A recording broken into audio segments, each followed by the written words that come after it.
1800 সালের দিকে একজন ধনীর ঘরের দুলালি একদিন মজুরের প্রেমে পড়ে যায়।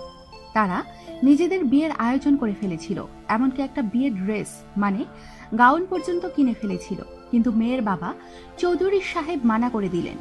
এরপরেই চৌধুরী সাহেব অনেক চেষ্টা করেছেন মেয়েকে ভালো জায়গায় বিয়ে দিতে, কিন্তু মেয়েটি অন্য কাউকে বিয়ে করেননি। বাকি জীবনটুকু সে বেশিরভাগ সময় ওই বিয়ের পোশাক পরে কাটিয়ে দেয়। সব সময় মেজাজ থাকতো খিটখিটে আর মুখ ভার। এভাবে 1914 সালে তার মৃত্যু হয়। ওই বিয়ের পোশাকটা তার পর থেকে তাদের বাড়িতে একটা কাঁচের বাক্সে ঝুলিয়ে রাখা হয়, কিন্তু প্রায়ই ড্রেসটা বাক্সে থাকতো না।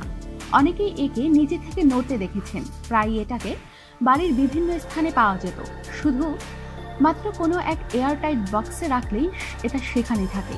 অনেকে বিশ্বাস করেন মেয়েটির দুঃখী আত্মা ড্রেসটি ছাড়তে পারেনি এবং সে এই ড্রেস পরে নেচে বেড়ায়, যা বেঁচে থাকতে তার কপালে জোটেনি। আমাদের সাথেই থাকুন, সাবস্ক্রাইব করুন।